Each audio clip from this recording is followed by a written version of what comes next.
Jérémie chapitre 1er. Nous lisons à partir du verset 1 jusqu'au verset 10. 1, 2, 3.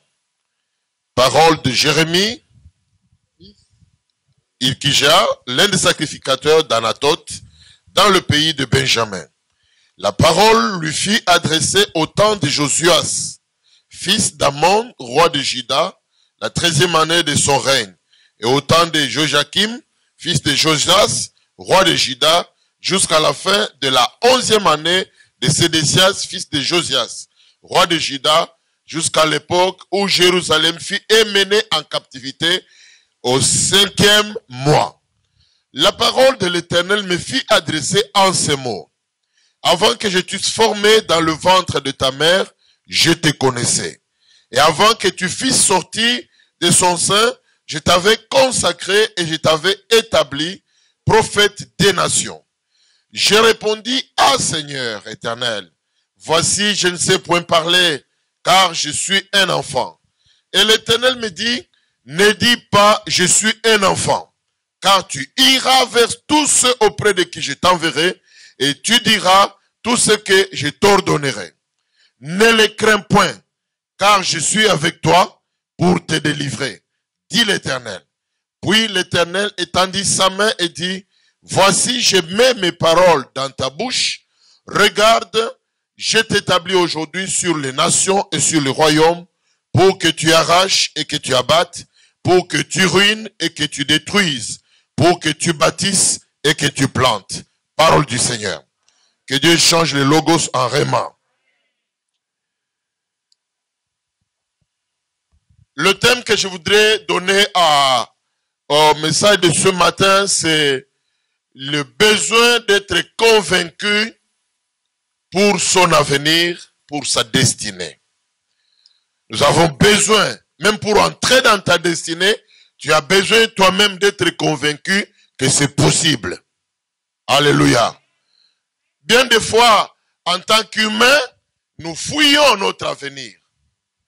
Et nous pouvons trouver toutes sortes de raisons. Mais Dieu a tout créé à partir de la fin. Alléluia.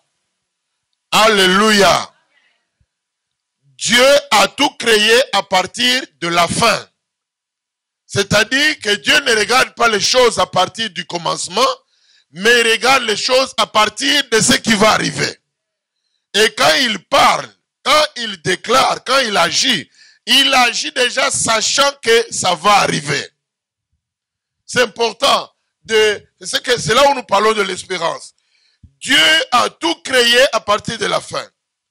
Il voit même la fin à partir du commencement. Et Dieu lui-même est convaincu quand il crée, quand il agit. Il est convaincu. Lisez tout ce qui est dans la Bible. C'est tout simplement Dieu dit, Dieu parle, Dieu agit, Dieu fit. Vous ne trouverez aucune ombre, ni de doute, ni de la peur, ni de questionnement. Il est Dieu. Et quand il veut girer, il gire par lui-même. Maintenant, je voudrais aussi vous entraîner à comprendre que nous avons été créés comment? À l'image de Dieu. Non seulement créés à l'image de Dieu, mais aussi nous avons été créés à sa ressemblance. Et la ressemblance montre le mode de fonctionnement, ta manière d'agir. De la même manière que Dieu agit, c'est comme ça que nous devions agir. Alléluia. Nous devions agir. Deuxième chose, ce qui est aujourd'hui n'était pas toujours hier. Allô? Allô, allô? Ce qui est là aujourd'hui n'était pas hier. Et dans la Bible, nous voyons que le monde que nous avons aujourd'hui, n'oubliez pas que selon les Écritures, il y a eu un autre monde qui avait existé. Et le monde que nous avons, dans lequel la terre sur laquelle nous sommes, c'est une nouvelle terre.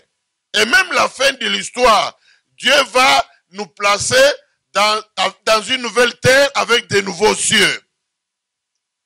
Alléluia. Ça dit, il peut toujours tout créer. Et ce que nous voyons aujourd'hui n'a pas été hier. Aujourd'hui, moi quand je suis arrivé en Suisse, les gens ne se promenaient pas avec les téléphones dans leurs mains. Tu es, je ne sais pas moi, en France, tu es en Afrique, mais moindre clic comme ça, alors comment ça va? Tu es même aux toilettes, tu es même en train d'aller je ne sais pas où. Comment ça va? Et puis toi tu peux répondre. Ce n'était pas là hier. Mais aujourd'hui ça existe. C'est pourquoi quand tu prends un projet, un plan, une action, et quand Dieu te parle de faire quelque chose, même si cela n'a jamais existé, crois en cela. Tu peux être le premier qui commence l'action. Et même si c'est quelque chose qui a déjà été et qui a déjà existé, que quelqu'un d'autre a déjà fait, ou que Dieu a déjà fait avec quelqu'un d'autre, cela te montre aussi que toi tu peux aussi commencer. Parce qu'en toi aussi, il y a la capacité. Le monde a jailli instantanément de l'invisible, conformément à la parole de Dieu. La foi, frères et sœurs, et la conviction sont fondamentales à notre vie en tant que chrétien. C'est important de croire. C'est important de croire en l'avenir. Vous savez, nous avons aujourd'hui une jeunesse qui doit croire en l'avenir. Le monde nous montre des images qui peuvent être négatives. Mais moi, je te dis que là où ça semble être noir, Dieu est à lumière. Là où ça semble ne pas avoir de chemin, tu te demandes comment pourrais-je y arriver? Mais Dieu te dit ce matin, tu y arriveras aussi. Si les autres sont arrivés, tu y arriveras. Mais même tu peux arriver plus que ceux qui ont déjà commencé. Parce qu'avec Dieu, la Bible dit, nous ferons des exploits. Et nous pouvons marcher de gloire en gloire et de victoire en victoire. J'aime ce Dieu. Il est capable avec un homme de tout faire. Quand il t'aime, il t'aime. Et ce matin, je t'annonce que l'amour de Dieu est sur toi. Il te parle parce qu'il t'aime. J'ai parlé d'être convaincu. La conviction, c'est un élément important. Être convaincu au fond de toi. Croire, savoir que c'est vrai, ça s'accomplira. Que le Seigneur m'accompagnera. C'est nécessaire parce que ça te donne des repères. Quand tu veux construire, il faut d'abord, quand toi-même tu es la faute, tu saches déjà que je suis capable de le faire. Or, le monde aujourd'hui nous montre souvent que nous sommes incapables. Les gens te montrent que tu es incapable, tu n'arriveras pas. Est-ce que regarde même le nombre d'années que tu as déjà? Est-ce que regarde même l'âge que tu es encore trop jeune? Tu es une femme, tu es incapable. Mais quand Dieu t'a pointé pour quelque chose, frères et sœurs, il ne regarde pas ni ton âge. Il ne regarde même pas que tu sois une femme ou pas. Que tu sois faible ou fort. Que tu sois géant ou court, ça n'intéresse pas Dieu. Ce qui l'intéresse, c'est ce qu'il a déposé dans ta vie. Son amour pour toi. La foi et la conviction sont fondamentales. Et la conviction nous aide à prendre des repères. Pourquoi des repères? Il y a ce qu'on appelle la puissance du but. Quand tu as un but qui est clair dans toi, dans ta vie, quand tu as des objectifs qui sont clairs en toi, que tu les as analysés avec Dieu, tu es arrivé à la conviction ferme que Dieu va le faire avec toi, à partir de ce moment-là, tu commences à prendre des repères. Les gens ne te comprendront pas. Tu t'engages dans le chemin de l'impossible. Mais toi, tu sais que ce qui est impossible aux hommes est possible avec Dieu. Et que tout est possible à celui qui croit. Comme tu crois déjà en Dieu, tu crois que Dieu agit en toi. Les gens ne vont pas te comprendre. Ils penseront que c'est une folie. Mais ce qui est folie pour les hommes, c'est ça la sagesse de Dieu. Et sa sagesse ce matin, Dieu voudrait que toi aussi, tu sois convaincu que tu as une destinée avec lui. Il veut que tu aies la foi, que tu as encore un programme. Je ne sais pas le nombre de tes échecs. Je ne sais pas là où tu as essayé et que ça n'a pas marché. Mais ce que je vais te dire ce matin, c'est que Dieu te dit que tu y arriveras. Ce n'est pas toi, mais toi avec lui. Et il te dit, lui, il te donne la parole. Il t'envoie. dès que tu entres sur le chemin de son envoi, tu verras que notre Dieu est un Dieu capable. Là, quand tu es convaincu, ça t'aide aussi dans ta vie à évaluer. Tu avances, tu te dis, tu te poses des questions, mais où est-ce que j'en suis déjà? Je suis sur le bon parcours, je ne suis pas. Est-ce que j'ai bien travaillé ou je n'ai pas travaillé? Mais tu ne perds pas la foi ou l'assurance que cela va arriver. Alléluia. Oh, pourquoi votre amen est petit comme ça? Donnez-moi un amen qui m'encourage. Je toujours dit que prêcher n'est pas une chose facile. Hein? Mais il faut être encouragé. Surtout quand on est dans sa famille. Alléluia. Non, il a raison d'acclamer. La prédication aussi, c'est un échange. Ce n'est pas juste une liturgie. Avant, on nous a montré que pour prêcher, il faut que je me tienne là avec un bon discours. Vous savez, un français bien. Mais parfois, ça ne donne pas la vie. C'est l'esprit qui donne la vie. Alors, c'est important d'évaluer dans ta marche. Peut-être tu as commencé des choses. Mais à un certain moment, tu te vois que tu n'es pas... ça s'est pas encore accompli. Ne perds pas la confiance que ça va arriver. Regarde seulement quel est le chemin parcouru dans ta marche. Ce qui est à corriger, corrige-les. S'il faut revenir auprès de Dieu dans la prière, reviens dans la prière. S'il te faut te lever pour agir, lève-toi pour agir. Mais n'abandonne pas. Alléluia. Ne recule pas. Ne te décourage pas. Parce que le monde et tout ce qui arrive, les événements, te poussent à te décourager, à abandonner, à reculer. Mais Dieu te dit, n'abandonne pas. Ce qui est important dans la vie, c'est pas ce que les hommes nous racontent et nous disent. C'est même pas ce que je suis en train de voir. Mais c'est ce que Dieu m'a dit et ce que je suis convaincu au fond de moi que Dieu est en train de faire avec moi. Alléluia. Si tu es convaincu que Dieu t'envoie dans les affaires, commence déjà à voir que même plus que Bill Gates ou je ne sais pas qui, Dieu peut t'amener aussi. Dieu peut t'amener. Dieu peut te pousser à aller vraiment loin conformément à sa parole. Romains 14, verset 23b dit ceci. Tout ce qui n'est pas le produit d'une conviction est un péché. Dans vos Bibles, c'est écrit aussi la même chose. Tout ce qui n'est pas produit d'une conviction est péché. Cela veut dire quoi? Cela veut dire que quand le péché signifie c'est rater le but, c'est taper à côté, c'est échouer la cible. Cela nous montre que quand tu as la conviction en toi, la conviction est une clé importante pour atteindre le but qu'on est en train de poursuivre. Et quand tu n'es plus convaincu, tu perds de la force. Il y a beaucoup de gens qui sont découragés aujourd'hui. Découragés par les événements qu'ils ont vécus. Découragés par les paroles qu'ils ont entendues. Découragés par le tableau que le diable est en train de leur montrer. Découragés par toutes sortes de choses. Est-ce qu'on peut me dire amen? Mais il faut que se lève l'homme de la foi. L'homme qui croit et qui est convaincu au fond de lui-même qu'avec Dieu, quelque chose peut changer.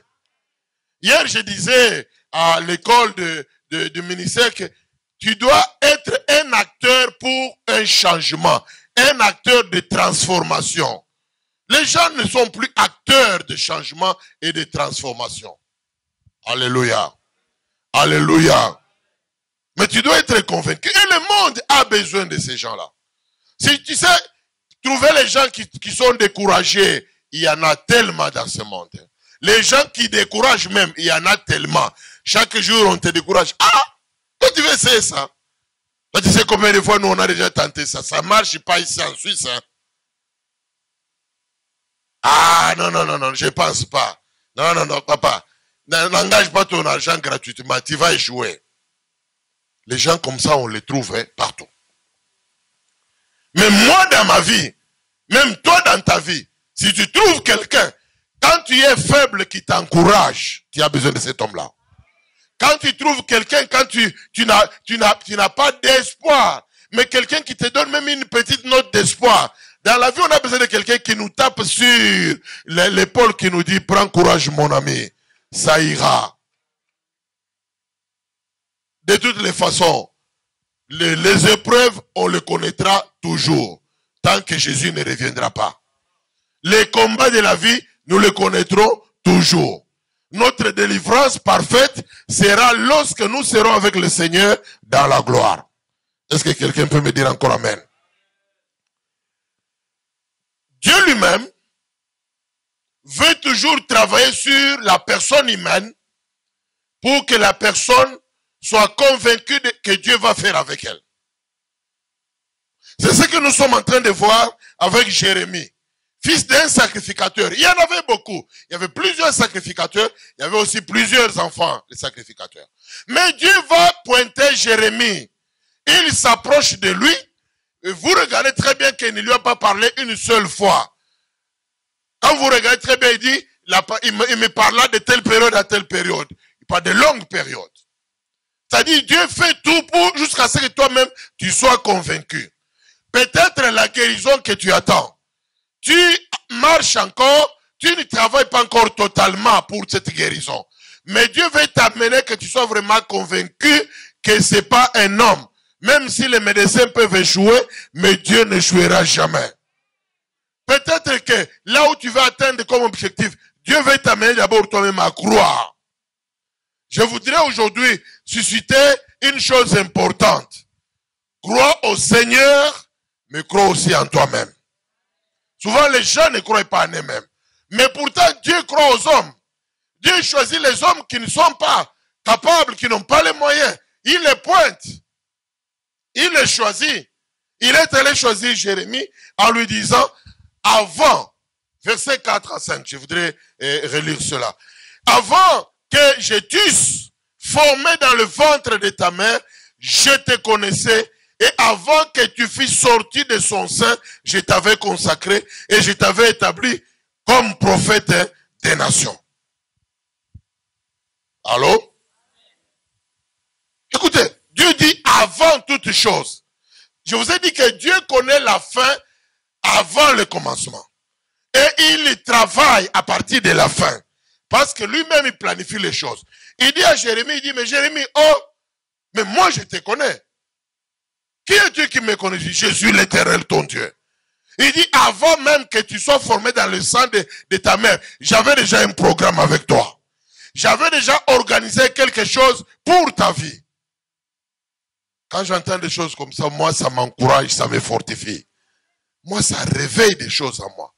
Le programme de ma vie n'a pas commencé ni avec ma mère, ni avec mon père. Mais il a commencé dans l'éternité, dans le cœur de Dieu. Un Dieu qui est tout puissant. La Bible dit qu'il est redoutable. Il est puissant et grand. Un Dieu qui est éternel, qui a créé les cieux et la terre. Il parle, les choses arrivent. Il délivre quiconque est dans les dangers. S'il est avec toi, personne ne pourra te détruire. Mais ce Dieu-là te dit qu'il connaît, il a celui qui a établi le programme de ta vie. Mets-toi bien, positionne-toi comme un fils du roi. Quelqu'un qui est connu par le Seigneur.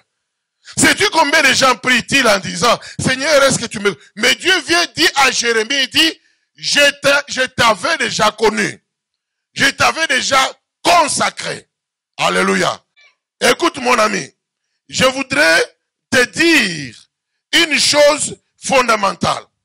C'est que Dieu que nous prions, Dieu que nous servons, il te connaît avant que tu sois. Alléluia. Il te connaît déjà. Peut-être tu penses que Dieu ne te connaît pas. Il te connaît. Et même quand Dieu parle à certains prophètes, il dit, je t'appelle par ton nom. Quand Dieu parle, il te connaît très bien, il connaît ton parcours. Il connaît tes limites, il connaît tes capacités. Il connaît tes faiblesses et il connaît ta force. Il connaît même que là, tout ce que tu as déjà connu dans ta vie. Peut-être tu as fait des erreurs dans ta vie qui t'ont conduit dans un puits ou bien dans un échec. Quand Dieu te parle aujourd'hui, il connaît déjà tout cela. Rien ne lui échappe. La Bible dit, tu sais quand je me lève et quand je m'assois. Une pensée n'est même pas montée encore dans mon cœur, tu la connais déjà. Nous avons un Dieu qui est omnipotent mais aussi omniscient. Il connaît toutes choses. Alléluia. C'est pourquoi, frères et sœurs, que rien ne vous étonne dans votre vie. Tout ce qui arrivera est connu par le Seigneur. Oh, tu n'as pas bien dit Amen. Je te dis que Dieu connaît toutes choses. Rien ne l'étonne. C'est nous qui sommes surpris. Vous savez, si Dieu t'ouvre les yeux sur certaines personnes, tu ne peux même pas manger avec eux. Parce qu'il connaît notre cœur. Nous sommes fragiles. Tu dis, oh, celui-là, il va me faire comme ça. Mais Dieu le laisse. Jésus connaissait Judas. Il savait tout ce qui se passait. C'est pourquoi quand Judas vient, et dans tout ce qui va t'arriver, mon frère, ne sois pas dans la crainte comme si tu vas périr. Tu ne périras pas. Même si ton amène est petit, moment, j'insiste. J'ai dit, tu ne périras pas. Jésus voyait Judas. Tu te dis, mais ma vision va échouer. Mon projet, tu commences à avoir peur même de ton avenir. Mais Dieu te dit que je connais toutes choses. Il connaît tout de notre vie. Il a tout planifié. Avant que tu existes. Et Dieu, deuxième chose importante, Dieu a commencé à agir. Même avant que tu aies ta vie, avant même que toi-même tu puisses être conscient de ce que tu es. Alléluia. Alléluia. Vous ne savez pas combien de sorciers ont pu tenter de détruire votre vie dans votre jeunesse, dans votre enfance. Combien de gens ont tenté de vous faire du mal. C'est pourquoi ce qui arrive, Dieu le permet pour ton éducation, pour ton enseignement. Et Dieu veut te montrer qu'il est le Tout-Puissant. On a vu comment il a travaillé avec du temps de Daniel. Il envoie les gens, il défie les gens. Les gens se disent, mais moi je vais entrer dans le feu avec les... Même s'il faut être dans le feu, je brûlerai. Mais que Dieu soit glorifié. Mais ils sont entrés dans le feu ne les a pas touchés. On a mis Daniel dans la fosse au lion, mais le lion a été incapable de les toucher.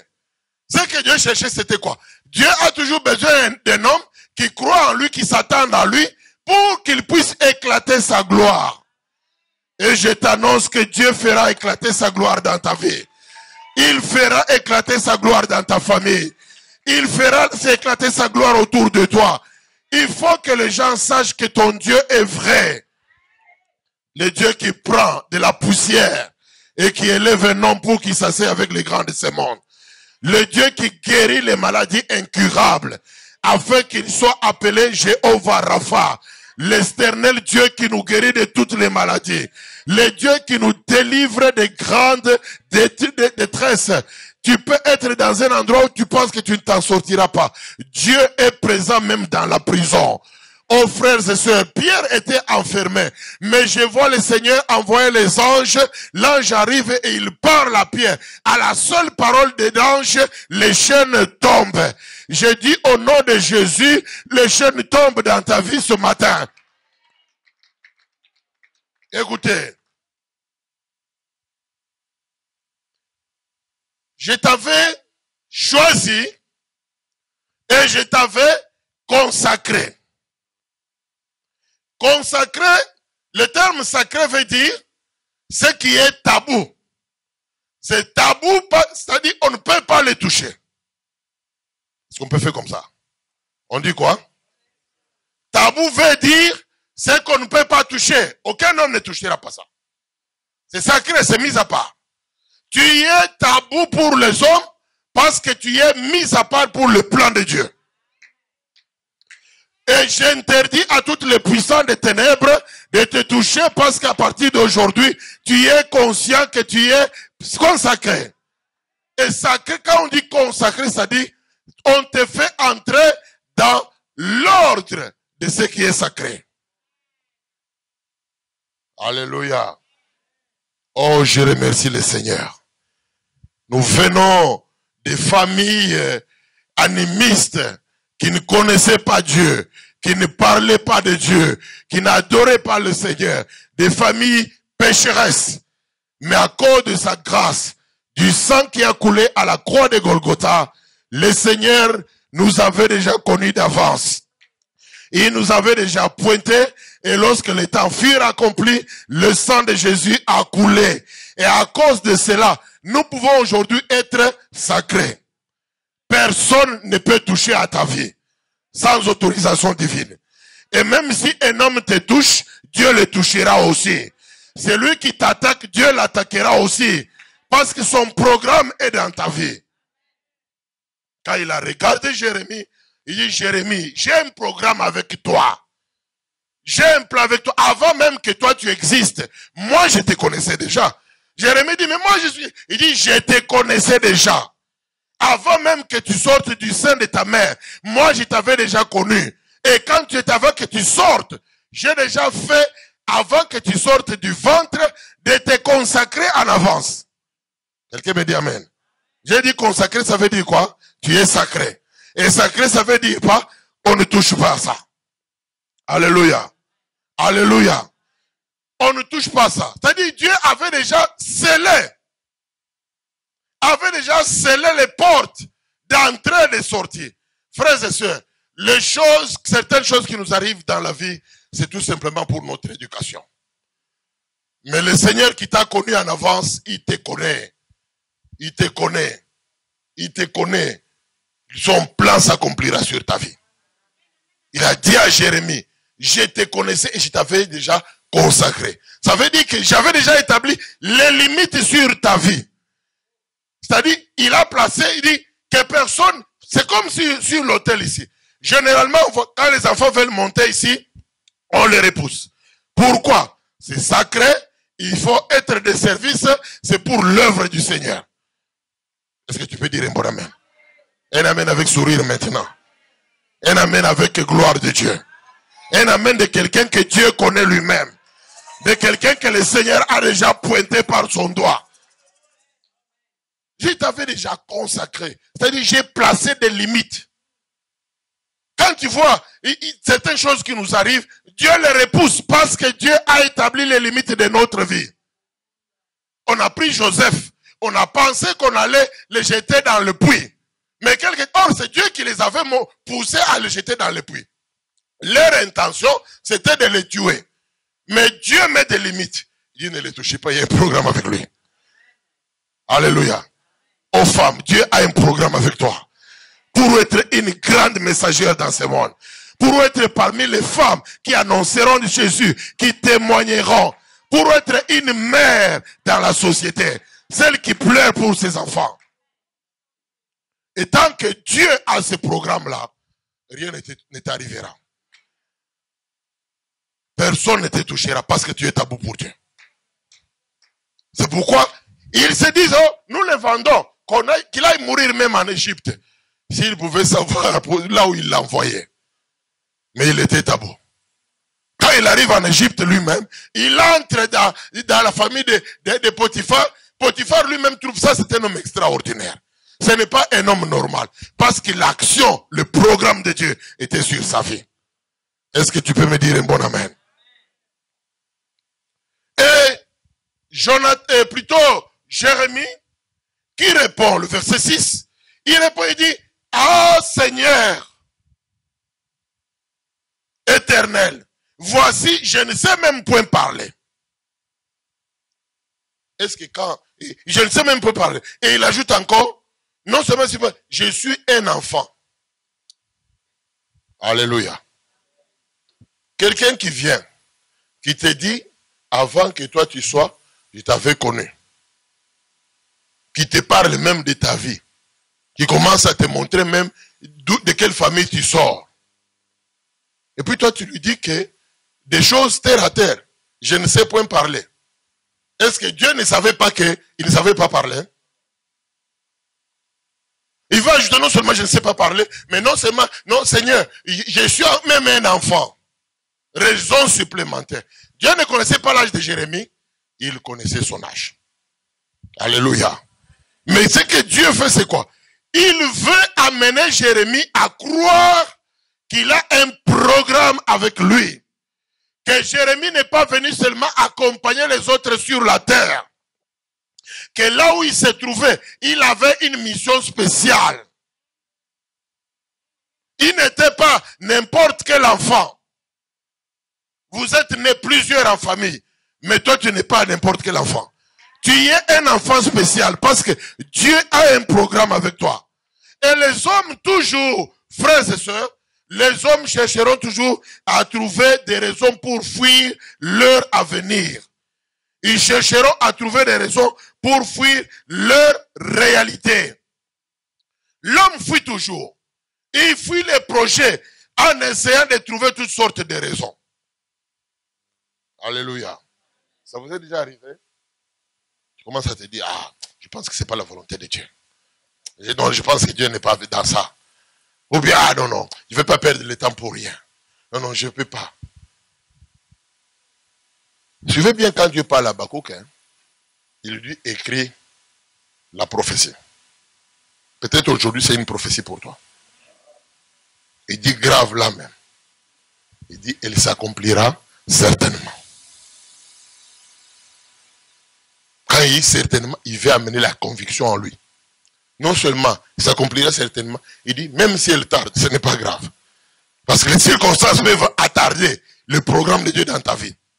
Mais il dit, même si ça tarde, tu dois attendre. Parce que s'accomplir, tarder, ça peut tarder. Mais l'accomplissement, ça s'accomplira certainement. Alors si tu es là, peut-être que les choses tardent. Mais Dieu te dit, ça s'accomplira certainement. L'homme se trouve toujours incapable. Mais pourtant la Bible nous dit, c'est de Dieu que nous avons. Notre capacité nous vient de Dieu.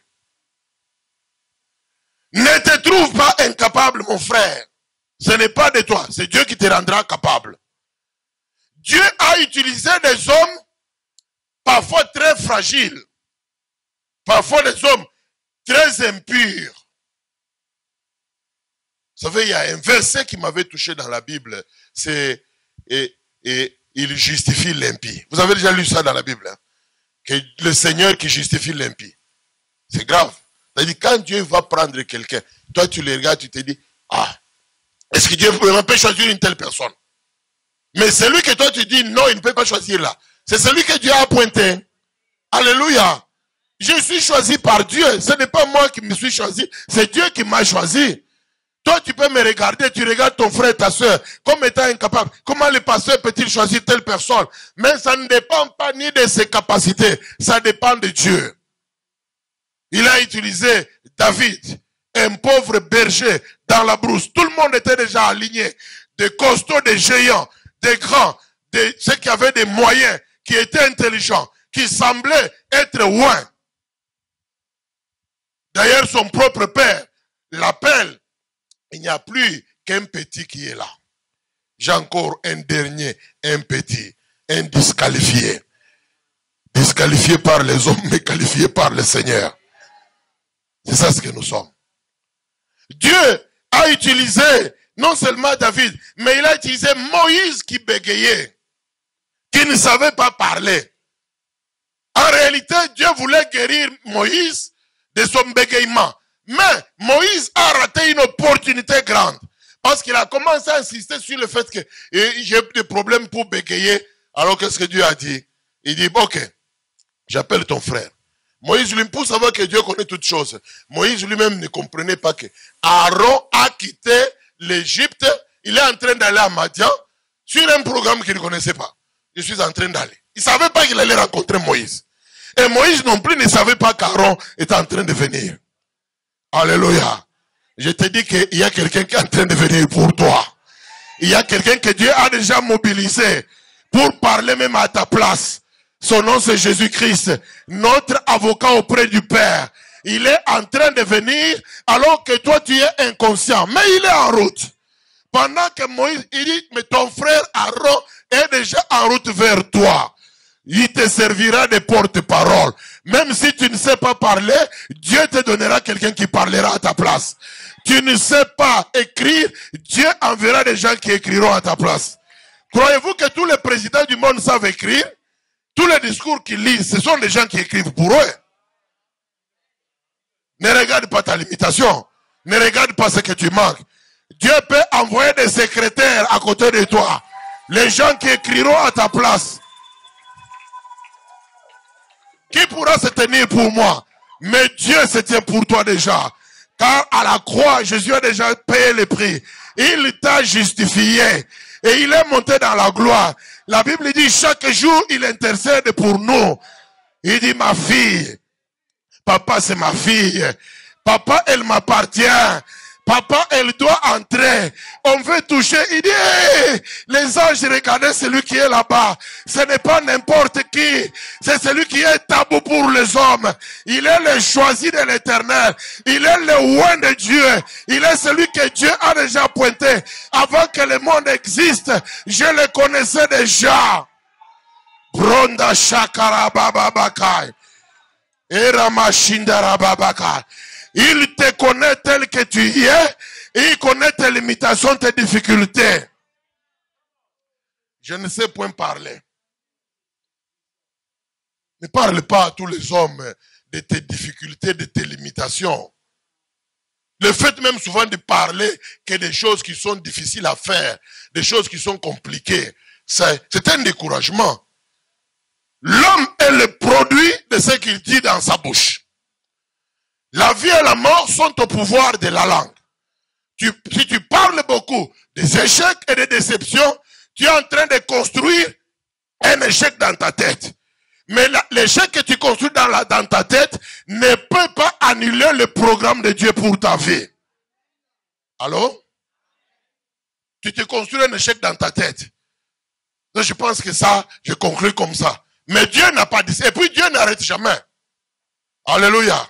Moïse lui-même avait fui le programme de Dieu. Il est allé s'asseoir à Madian. Il s'est marié. Il commençait à dire, non, ma vie est bonne ici. Mais le jour de Dieu vient toujours. Parce que le Seigneur n'arrête jamais son plan dans la vie d'un homme.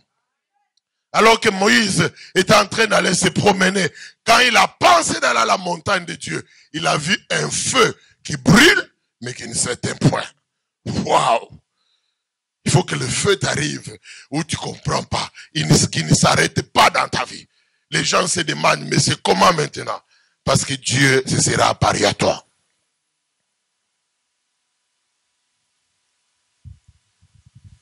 Ne regarde pas tes limitations. Ne parle pas non plus de tes limites. Mais parle de Dieu qui est capable. Même si tu ne peux pas regarder à tes capacités à toi-même. Qui me dit amen? Je voudrais vous faire réfléchir sur une petite chose. Dieu dit à Moïse, et plutôt à Jérémie, que quand je t'avais déjà consacré comme prophète. Le rôle d'un prophète, c'est de parler, n'est-ce pas? Et aussi de s'opposer à l'iniquité dans sa génération. Mais quand il dit comment, malgré que lui voyait qu'il n'avait peut-être pas beaucoup étudié, qu'il n'était pas très instruit, qu'il n'avait pas les diplômes qu'il faut, qu'il n'avait pas les compétences qu'il faut. Il ne faut pas que les gens commencent à traumatiser ta vie. Hein. Si quelqu'un a fait le doctorat à l'université, c'est son doctorat à lui. Ce n'est pas mon doctorat. Quelque chose que les gens ont fait, il a fait pour lui. La vie de chacun lui appartient à lui-même avec son Dieu. Non mais me traumatiser, moi je suis docteur, moi j'ai un master, moi j'ai une licence, moi j'ai un bachelor. C'est pour toi.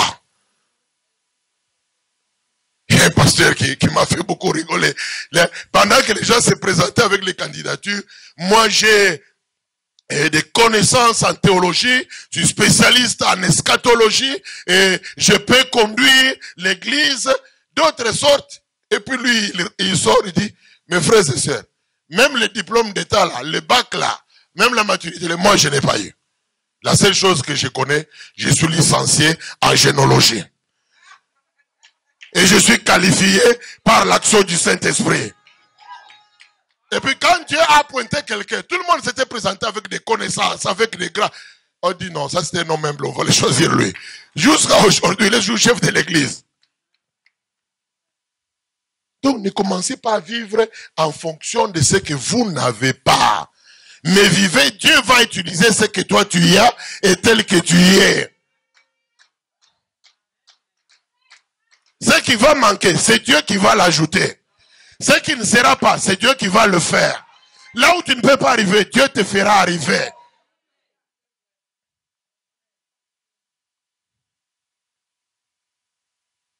Ah Seigneur, je ne suis qu'un enfant. Je ne sais même point parler. Et Dieu lui dit, ne dis pas que je suis un enfant. Faites comme ça s'il vous plaît. On dit quoi? Regardez mes bien-aimés. Est-ce que Jérémie était un enfant ou bien il n'était pas un enfant? Je demande, il était un enfant ou pas? Il était un enfant. Mais Dieu lui dit de ne pas dire qu'il était un enfant. Pour quelle raison? Parce que Jérémie veut prendre son enfance comme une raison pour annuler l'avenir. Ne prends pas des incompétences, des difficultés que tu as comme une raison pour annuler ton avenir, pour annuler la destinée de Dieu. La destinée, c'est ce qui va arriver certainement dans la vie. Aucun homme ne pourra arrêter ta destinée. Ce qui est destiné par Dieu a été planifié avant la fondation du monde. Avant que les hommes existent, Dieu avait déjà établi la destinée. Avant que les gens viennent, Dieu connaissait toutes choses. Qui m'a dit un bon amen. Qui m'a dit un puissant amen. Ne dis pas que je suis un enfant. Ne commence pas à ne parler que des limitations, des choses qui sont difficiles. Quand tu as un projet dans ta vie, ne parle pas beaucoup de ce qui n'est pas là. Regarde quand même déjà la quantité d'eau qui est dans le verre. On va commencer vraiment une évangélisation avec les mamans, mais nous ne connaissons même pas comment évangéliser. On veut faire ça avec les papas, mais nous ne savons même pas par où commencer. Tu es en train déjà de bloquer le chemin pour entrer vers l'avenir et la destinée. Dieu dit tu iras. Ne dis pas car tu iras. Moi j'aime ça. C'est un Dieu qui a la certitude totale. Est-ce qu'on peut me dire amen? Quand il dit quelque chose, cela est vrai. Il dit, ne dis pas que tu es un enfant. C'est pas un problème pour moi.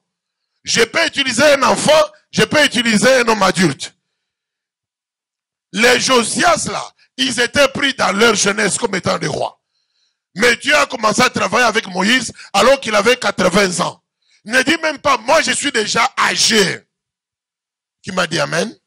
Qui m'a dit un bon amen?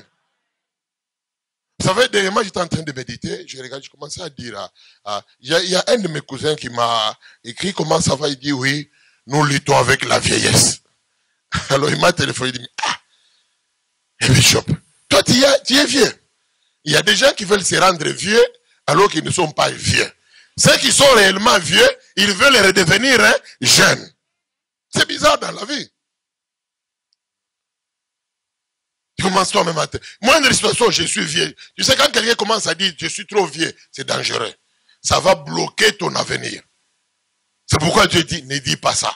Il connaît que tu es vieux. Il connaît ton âge. Il connaît tes compétences. Il sait que tu es une fille. Il sait que même là où tu n'es pas intelligent, ce n'est pas quelque chose d'intelligent. C'est quelque chose de la compétence que Dieu va mettre dans ta vie.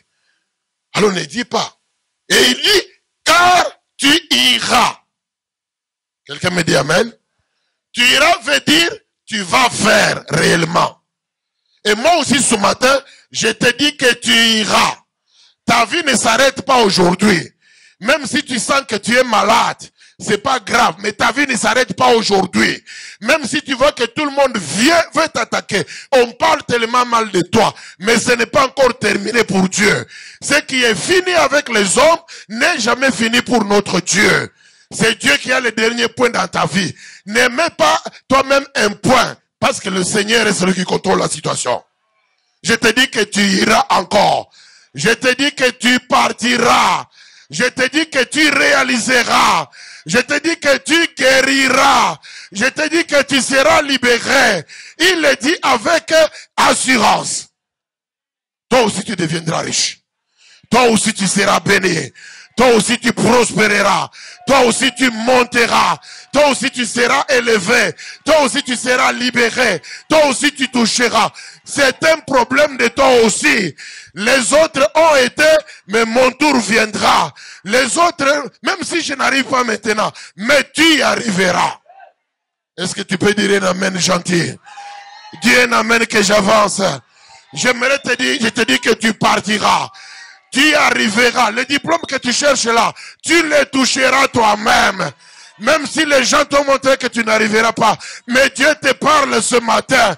Ne dis pas que tu n'arriveras pas, que tu n'es pas intelligent, car tu partiras et tu arriveras. Ce qui semblera être impossible deviendra possible avec toi. Si ça n'a jamais été, ça commencera avec toi. Car l'Éternel est le Dieu qui te parle. Il te connaît avant toute chose. Il conduit ta vie. Il la façonne comme il veut. Et c'est lui qui te fera arriver. Ne dis pas que je ne peux pas. Ne parle pas de tes limites. Dieu dit, ne les crains même pas. Qui me dit amen? Un amen gentil. J'ai le droit de boire un peu d'eau? Merci, vous êtes gentil.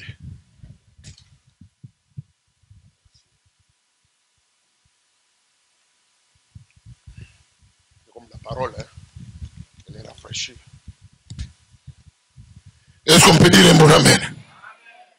Est-ce qu'on peut me dire un amen gentil? Ne les crains pas. Un dernier principe peut-être que j'aimerais vous émettre avant de clôturer ce message. Regardez. Il dit, car tu iras, je t'avais déjà établi comme prophète des nations. Il dit, je t'enverrai. Je connais déjà le peuple vers qui je vais t'envoyer. Mais tu iras. Je t'enverrai. Ne les crains point, car je suis avec toi pour te délivrer. Ça veut dire, Dieu lui-même connaît qu'il y aura des difficultés et des obstacles. Alléluia. Alléluia mon frère. Alléluia les mamans. Alléluia la jeunesse. Dieu, il n'y a rien qui lui échappe. Il connaît même qu'il y aura des obstacles. Je vais t'envoyer vers les gens. Tu leur parleras. Tu leur annonceras tout ce que je te dirai. Mais il dit, ne les crains pas. Pourquoi il dit ne les crains pas? Ces gens-là vont s'opposer à toi.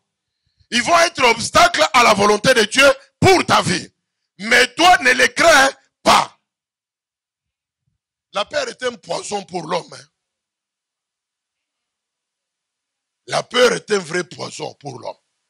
Surtout pour nous qui sommes dans les ministères. Le diable viendra, il crée un événement comme ça. L'ombre de la mort. Tu commences déjà que tu vas vers la mort. Non, non. Je traverse la vallée de l'ombre de la mort. C'est pas la mort. C'est seulement l'ombre. Seigneur, je péris, je vais mourir. Tu ne péris pas. Je suis là. Dans le projet que tu as dans ta vie, Dieu connaît déjà qu'il y aura des obstacles. Allô? Non, amen bien. Il sait qu'il y a des obstacles, il sait qu'il y a des difficultés pour la vie. Même ton avenir a des obstacles et des difficultés.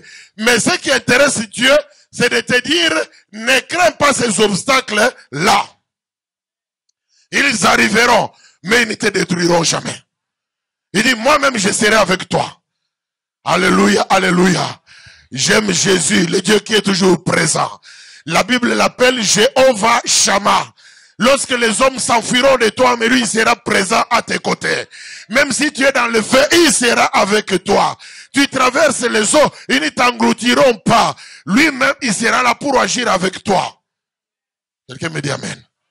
Ça veut dire quoi? Ça veut dire que le projet de Dieu, le plan de Dieu, le programme de Dieu, il ne t'engage pas toi toute seule. Dieu ne t'envoie pas comme quelqu'un qui est sans arrière-garde, sans avant-garde et sans garde de corps. Il a des milliers et des milliers d'anges qui travaillent à son pouvoir. Non seulement eux, mais il dit moi-même. Parce qu'il veille à ce qu'il veut faire dans une vie. Maintenant, ne regarde pas ton âge. Ne regarde pas ce que tu es. Parce que Dieu n'en a pas fini avec toi. Ne regarde pas tes limitations. Ne crains pas. Ne les crains pas. Quand tu verras les obstacles, quand tu lis, tu vois, il y a déjà des obstacles. Lève-toi, Seigneur. Tu m'avais déjà dit qu'il y aura des obstacles. Mais je sais que toi, tu m'as dit, je ne les crains pas. Seigneur, je proclame ton nom. Je sais que tu es grand dans ma vie. Tu veux te glorifier. Rien ne détruira le programme de Dieu dans ma vie. Et rien ne m'écroulera. Je suis imbattable. Je suis intouchable. Je suis inviolable. Parce que je suis consacré. Alléluia. Ne les crains pas. Ne les crains pas. Alors maintenant, le Seigneur commence à lui donner le programme. Je voudrais clôturer ce message. Et tout en vous donnant ce programme, que nous puissions prier avec ce programme. Pourquoi? Il dit ceci. Il dit, voici, première des choses, j'aime plus l'Éternel, tandis ça, mais c'est le verset 9. Et toucha ma bouche. Aujourd'hui, nous allons prier que Dieu nous touche. Alléluia. Que Dieu nous touche. Pas autre chose. Nous voulons que Dieu nous touche. Qu'il touche notre bouche, qu'il touche notre corps, qu'il touche notre langue. Deuxième chose, il dit non seulement qu'il a touché, et il dit, voici, je mets mes paroles dans ta bouche. Non seulement Dieu te touche, mais il met les capacités et les compétences. Son problème, c'était lequel? Je ne sais point pas parler. Dieu lui-même met les paroles dans sa bouche. Il dit, n'ayez pas peur. Il est libéré. Et il ajoute, il dit, regarde, je t'établis aujourd'hui sur les nations, sur le royaume. Quelqu'un me dit amen. Vous savez, la parole nécessite quand même qu'on réfléchisse. Hein? Quand Dieu commence à parler à Jérémie, lui avait-il dit que je t'avais déjà établi, oui ou non? Allô? Allô?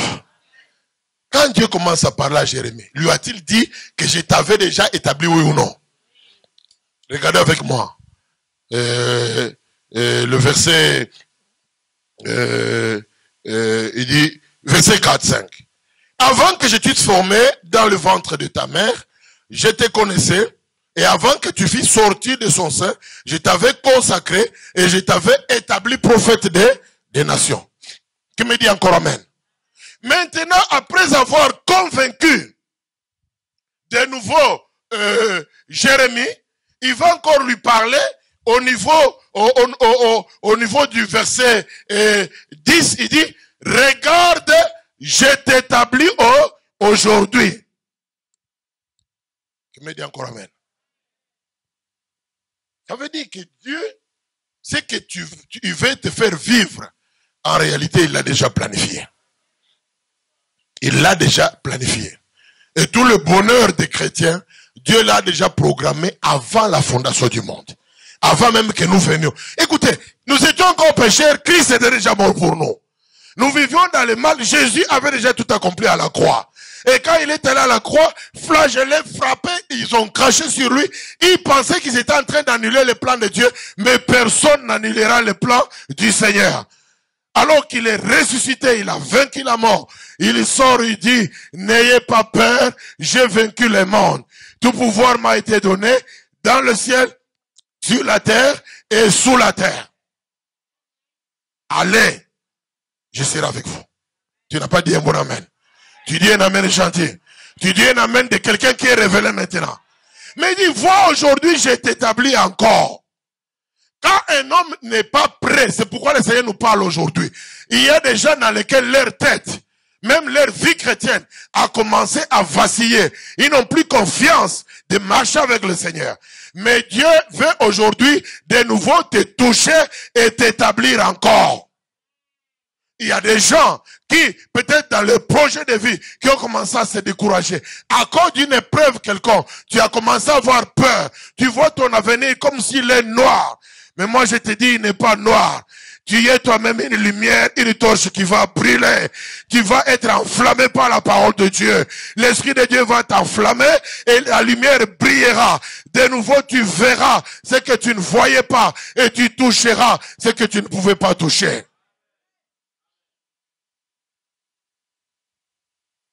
Il y a des gens qui se sont lancés dans l'œuvre de Dieu, mais qui pensaient que l'œuvre de Dieu, c'est toujours des facilités.